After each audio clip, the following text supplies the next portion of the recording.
네, 하나님의 말씀 사도행전 14장 11절에서 15절 말씀입니다. 사도행전 14장 11절에서 15절.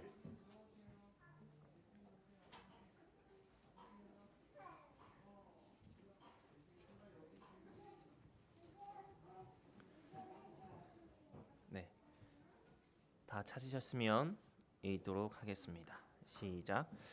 무리가 바울이 한 일을 보고 루가오니아 방언으로 소리 질러 이르되 신들이 사람의 형상으로 우리 가운데 내려오셨다 하여 바나바는 제우스라 하고 바울은 그 중에 말하는 자이므로 헤르메스라 하더라. 시외 제우스 신당의 제사장이 소와 화환들을 가지고 대문 앞에 와서 무리와 함께 제사하고자 하니 두 사도 바나바와 바울이 듣고 옷을 찢고 무리 가운데 뛰어 들어가서 소리질러 이르되 여러분이여 어찌하여 이런 일을 하느냐. 우리도 여러분과 같은 성정을 가진 사람이라. 여러분에게 복음을 전한 것은 이런 헛된 일을 버리고 천지와 바다와 그 가운데 만물을 지으시고 살아계신 하나님께 돌아오게 함이라. 네, 안녕하십니까?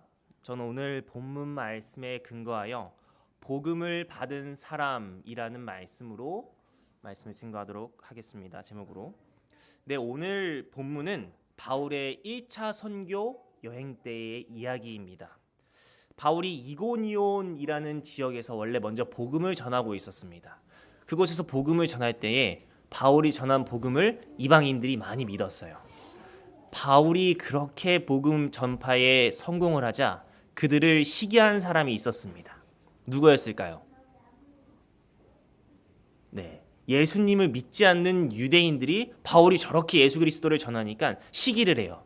그래서 예수님을 믿지 않는 유대인들이 이제 그 이방 사람들을 이제 살살 꼬드겨서 바울을 돌로 쳐 죽일 계획을 세웠습니다. 그러한 소식을 들은 바울은 이 두 번째로 도망친 도시 루스드라라는 곳으로 도망가는데요. 이곳에서 이제 오늘 본문의 말씀이 시작된 것입니다. 이렇게 도망쳐온 루스드라라는 곳은 당시 로마 사회에 있어서 무역 상업의 중심지였습니다. 이곳에서 이제 바울이 복음을 전하고 있던 거예요. 그러다 8절에서 10절입니다. 루스드라에 발을 쓰지 못하는 한 사람이 앉아 있는데 나면서 걷지 못하게 되어 걸어본 적이 없는 자라.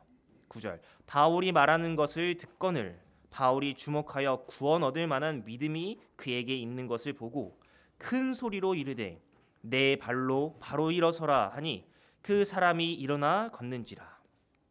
이러한 바울의 이적을 본 사람들의 반응이 오늘 본문 말씀, 저희가 제일 처음에 읽은 본문 말씀의 내용입니다. 그들은 바울을 바라보고 제우스와 헤르메스라고 이야기했습니다. 제우스와 헤르메스, 약간 좀 들어본 적 있지 않습니까? 네, 어디서 들어보셨나요? 그리스 로마 신화에 나오는 12신들 중에 이제 제우스는 올림푸스 산에서 모든 이제 신들을 다스리던 왕 신 중의 신, 번개의 신, 최고의 신인 제우스였습니다. 그리고 헤르메스 같은 경우는 전령의 신, 뭐 여행의 신, 이렇게 이제 신들의 제우스의 명령을 받던지 아니면 다른 신들의 명령을 받아서 그것을 전파하는 신이 헤르메스 신이었어요.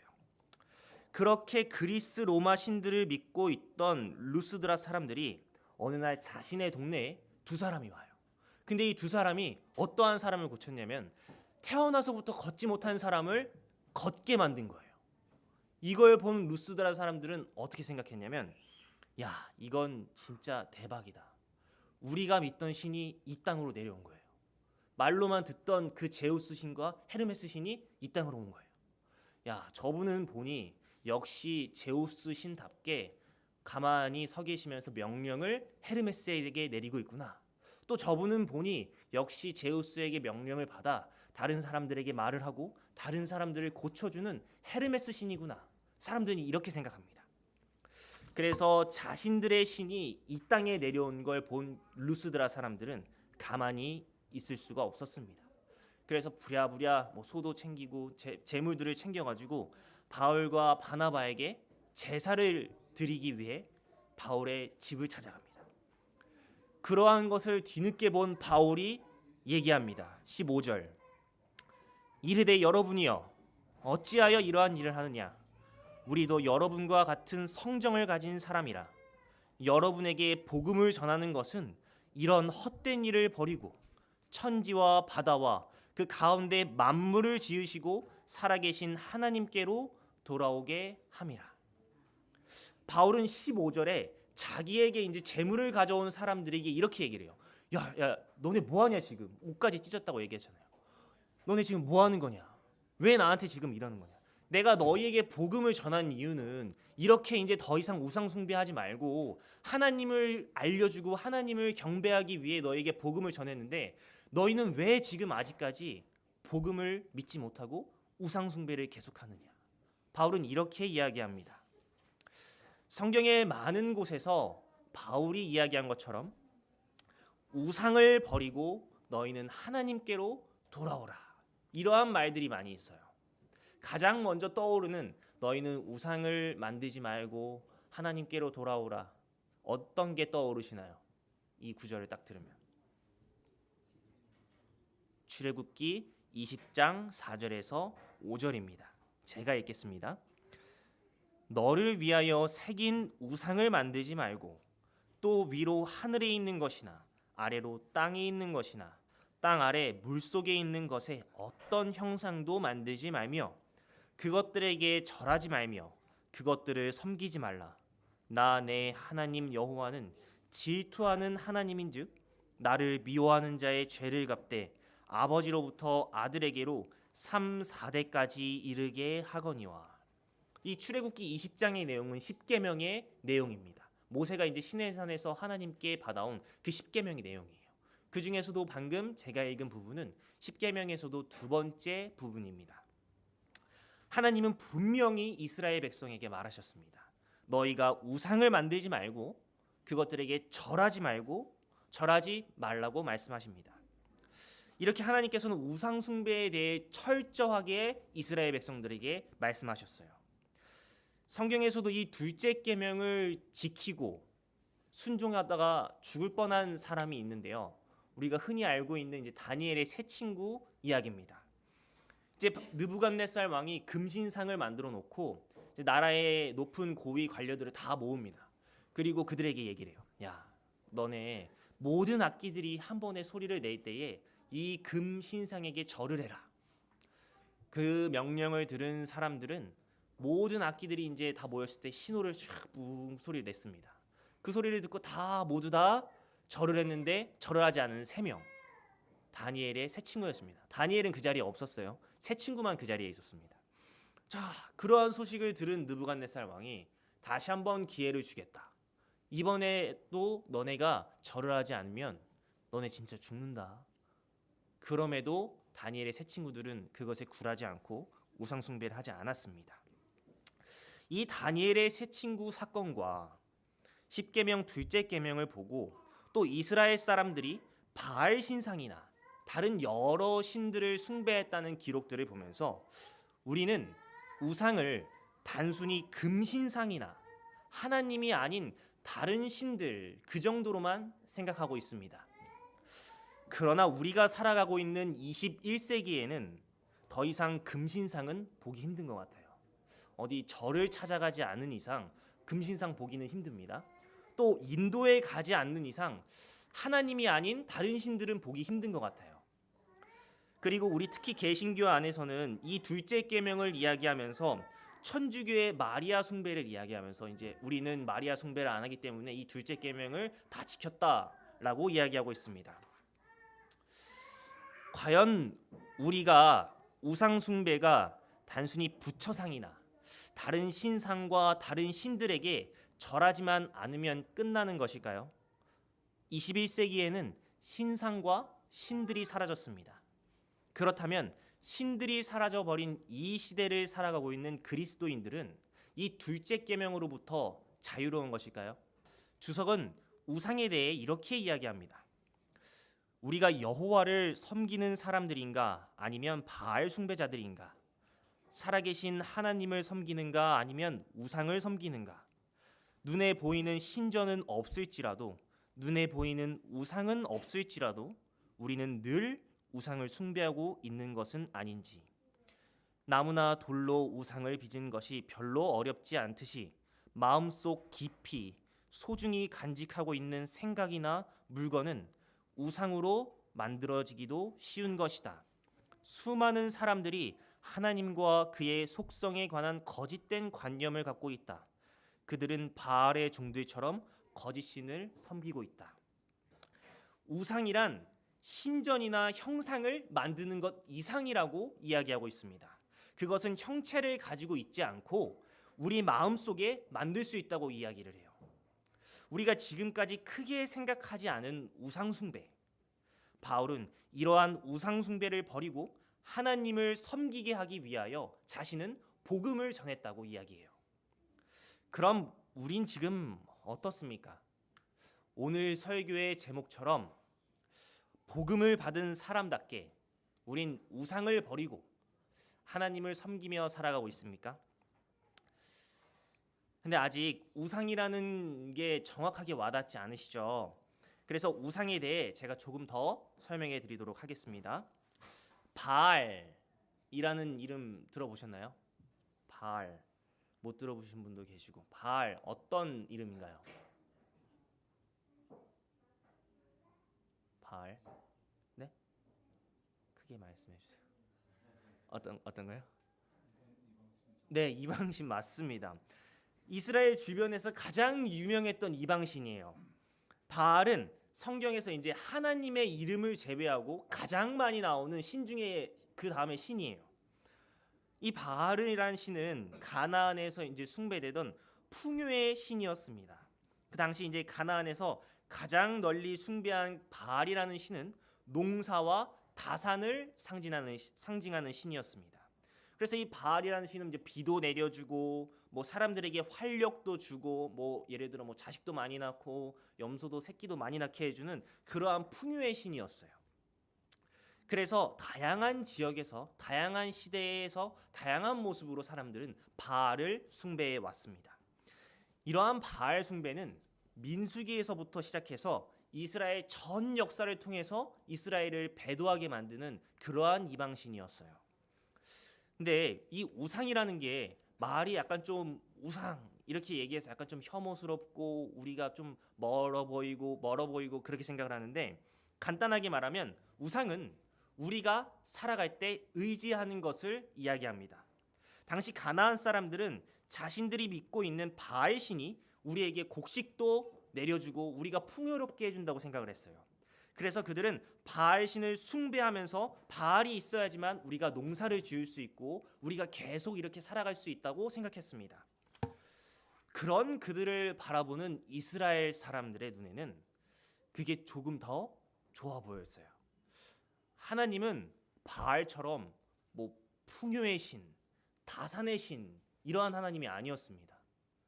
성경에 보면 뭐 하나님은 뭐 이스라엘의 하나님, 뭐 사랑의 하나님 이렇게 나오지 하나님은 풍요의 신이니라 뭐 이렇게 나온 적은 없습니다. 또 자신들의 신은 형상이 있습니까? 하나님은 자신에 대해 아무런 형상도 만들지 말라 그래요. 근데 바알이라는 신은 막 형상도 엄청 의리하게 만들 수 있고 어디에 가든 바알이라는 신상이 있기 때문에 그게 조금 더 멋있어 보이고, 또 자신들의 제사는 양을 잡아야 해요. 양을 잡으면서 자신의 양심의 찔림을 가지는 그러한 제사였고, 바알이라는 신을 섬기게 되면 성적으로 쾌락적인 제사 또한 지낼 수 있었습니다. 그렇게 이스라엘 백성들은 하나님을 버리고 바알 신을 섬기는 우상 숭배에 빠지게 된 것입니다. 이걸 지금 우리에게 적용을 해본다면 이렇게 적용할 수 있을 것 같습니다. 분명 하나님께서는 우리가 하나님만을 의지하며 이 세상을 살아가기를 원하십니다. 그래서 우리는 처음에는 정말 하나님만을 의지하면서 세상을 살아가요. 그런데 내 옆에 있는 친구를 보니까 이 사람은 돈이 우리를 먹여 살리는 거야. 돈만 한 게 없어. 그 사람은 돈을 추구하며 살아갑니다. 또 어떤 사람은 진짜 사람은 외모가 이뻐야 돼. 그러면서 외모를 최선을 다해 꾸미고 그게 최고인 것, 전부인 것으로 살아가고 있습니다. 또 어떤 사람은 야, 뭐니 뭐니 해도 학위가 짱이야. 나처럼 공부 열심히 하고 나처럼 이렇게 더 높은 학위를 가지면 성공할 수 있고 그게 인생을 제대로 살아가는 거야. 이러한 사람들을 보면서 그리스도인들은 또 생각을 해요. 야, 진짜 저것도 멋있어 보인다. 저렇게 살아가야 되는 걸까? 그래서 그 사람은 자신이 원래 가지고 있던 하나님만을 가지고 살아가는 것이 아니라 돈도 추구하게 되고 명예, 권력, 외모, 학벌 이러한 것들이 자신을 살게 해준다고 믿고 따라갔습니다. 이렇게 하나님을 의지하는 것을 떠나 다른 사람들이 의지하며 살아가는 것들을 보며 우리 또한 그것들에 현혹되어 의지하며 살아가려고 합니다. 지금 이게 우리 시대의 우상 숭배인 것 같습니다. 우상이란 신상이나 다른 신들에게 경배하는 것 이상입니다. 자신이 삶을 살아갈 때 하나님이 아닌 다른 것을 의지하고 이게 내 삶을 지속시키는데 하나님보다 더 필요한 것으로 믿는 것. 이것이 지금 금신상이 존재하지 않는 이 시대에 우리에게 우상 숭배인 것입니다. 그럼 제가 여러분들께 한번 여쭤보도록 하겠습니다. 여러분들은 복음이 뭘 것 같으세요? 복음. 좋은 소식. 그 좋은 소식이 뭘까요? 예수님께서 다시 오신다. 예수님의 희생, 또 하나님의 용서하시는 은혜. 그 복음을 믿고 우리는 살아가지 않습니까? 바울은 자신이 복음을 전한 이유가 이제 이러한 우상 숭배를 버리고 하나님을 믿었으면 좋겠다. 너희가 이 복음을 믿고 이제는 우상을 버렸으면 좋겠다. 그래서 바울은 복음을 전했다고 해요. 그러한 바울의 복음을 받은 우리는 지금 우상 숭배를 버리셨나요? 우리가 의지하며 살아가는 것은 무엇일까요? 하나님입니까? 아니면 하나님이 아닌 우상입니까? 복음을 받은 사람은 돈을 의지하며 세상을 살지 않습니다. 복음을 받은 사람은 학위를 의지하여 세상을 살아가지 않습니다. 복음을 받은 사람은 하나님을 의지하며 세상을 살아갑니다. 복음을 받은 사람은 더 이상 세상을 바라보는 것이 아닌 하늘을 바라보기 때문입니다. 그런데 우리가 여기서 주의해야 할 점은 돈이 우리의 삶에 필요하지 않다라는 게 아닙니다. 전도사님이 이렇게 말했으니까 이제 돈은 절대로 내가 취급하지 않고 뭐 하기도 그렇다 그렇지 공부도 하지 말아야겠다 이렇게 말씀드리는 것이 아니라 돈이 있어야 지금 우리가 이곳에서 예배도 드릴 수 있는 것이고 또 학위도 우리의 삶에 필요한 것처럼 다니엘 같은 경우도 학문을 수양하고 공부해서 나라의 최고가 됐던 것입니다. 이렇게 잘 사용하면 좋은 것으로 우리는 변질시켜 돈이 우상이 되어버리고 학업이 우상이 되어버릴 수도 있는 것입니다. 그 차이점은 내가 지금 그것을 어떻게 바라보고 있는가, 내가 지금 그것을 어떻게 의지하고 있는가, 그것이 우상인지 아니면 우리가 그것을 하나님의 뜻에 맞게 사용하는 것인지에 대한 결정적인 분별력인 것 같아요. 사랑하는 한양교회 성도 여러분, 오늘 우리는 바울이 복음을 전한 이유를 살펴봤습니다. 그는 자신이 복음을 전한 이유는 우상 숭배를 버리고 다시금 하나님을 믿게 하기 위함이라고 이야기했습니다. 21세기에는 더 이상 금신상이 사라졌습니다. 그렇다고 해서 우리가 우상 숭배의 죄에서 벗어날 수 있는 건 아니었습니다. 이제는 우리의 마음속에 우상을 세울 수 있는데요. 그 마음속에 세우는 우상이란 우리가 하나님이 아닌 다른 것들을 의지하며 살아가는 것을 이야기합니다. 복음을 받은 사람은 그러한 우상 숭배를 버려야 하는 것입니다. 복음이 주어진 우리는 이제 그 복음을 믿고 더 이상 우상 숭배로 살아가는 것이 아닌 하나님을 의지하여 살아가는 한양교회 성도님들 되시길 바라며 말씀을 마치도록 하겠습니다. 네, 우리 마치는 참